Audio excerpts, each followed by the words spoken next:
قصة بعبرة. أحيانا هذيك يكحل راسو ماشي لك بطبيعة، السن يضحك للسن والقلب فيه الخديعة. واحد السيد الله يعمرها دار وكيبغي يدير الخير بزاف، عطاه الله الغنى وعطاه الله الفلوس وعطاه الله الأملاك. هاد السيد كيجري غير في الخير بين العباد، عنده المرأة ديالو، عنده وليداتو، سهل عليهم مولانا، كل واحد في دولة معينة. هاد السيد جاه قصور كلاوي، قالوا له خصك تبدا دير التصفيه، صافي الكلاوي ديالك مابقاوش خدامين.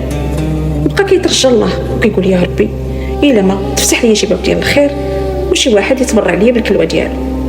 المراه ديالو من الحب ديالها ليه مشات دارت يعني التحليله، لقات بان الكلوه ديالها غادي توافق الكلوه ديالو، صافي تبرعات له بالكلوه ديالها. هاد السيد عنده واحد كيف ما غنقولوا سيد كيتسخر، كيمشي كيتسخر له كيجيب له داكشي اللي خاصو كذا كذا كذا، لان عنده بزاف ديال المشاريع. داك السيد مقرب ليه بزاف، وعنده واحد السيده فاند ميناج في الدار. هذيك السيده سنوات وهي معاه. كاين واحد الراجل كيجيهم يعني بحال نقولوا عنده حتى هو مكلف له بشي حاجه ديال الزراع ديال كذا ديال هذا ديال هذا، ملي كيبغي هو يدير الخير ولا يدير كذا كيصيفط الناس اللي عنده، كيقول لهم سيروا عند فلان يعطيكم الزرع يعطيكم الطحين يعطيكم الزيت يعطيكم كذا كذا. انسان ولد الخير، هادشي في المغرب.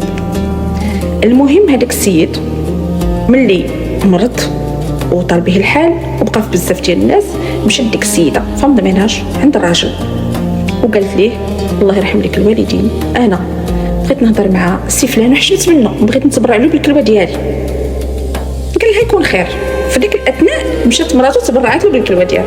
ناض هذاك السيد اللي كيتسخر ليه وكيمشي وكيجي ودائما كيدور معاه ودائما كيعطيه ودائما، مشى عند هذاك الراجل قال له شنو نقول لك، هو عنده الخيرات كلها وباقي طامع في الدنيا وكون عيبات كل يفرق علينا يفركس علينا ذاك الورث.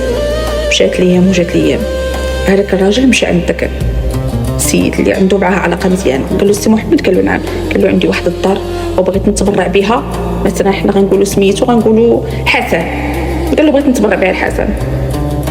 قال له لا. قال له كيفاش؟ انا بغيت ندير الخير في داك السيد ديما كيشكي وكيبكي، كيقول لك مرتو قاصحه ومرتو واعره، عنده وليدات، عنده 5 ديال الوليدات كذا. قال له اسمع، السن يضحك للسن والقلب فيه الخديعه. قال له داك السيد ما باغيلكش الخير وشوف النيه كتغلب، ولكن لاله فاطمه راجت وقالت لك بغات تعطيك الكلوه ديالها على داك الخير اللي كدير فيها، كلام الخير والرزق اللي كتعطيها انت ومراتك ما نساتوش، قالت لك بغات ترد لك الخير بطريقتها هي اللي تستاهل. هنا كنقولوا النيه وقله النيه ما يتجمعوا ما يتلاقاو. فين عمرك شفتي عالي مقام مع غريمو كيتغناو؟ مو النيه دائما هو اللي كيربح، كون صفى نيته كون جاتو الدويره ساهله ماهله وعايش غير بالراكه. ولكن الله تعالى ما بغالوش الخير وبغاه لديك السيده اللي خدات ديك الدار وتبرعت فيها هي وليداتها. دائما صدق النيه، الا من اتى الله بقلب سليم. زين خاطرك وصفي نيتك وغادي تشوف الخير ان شاء الله.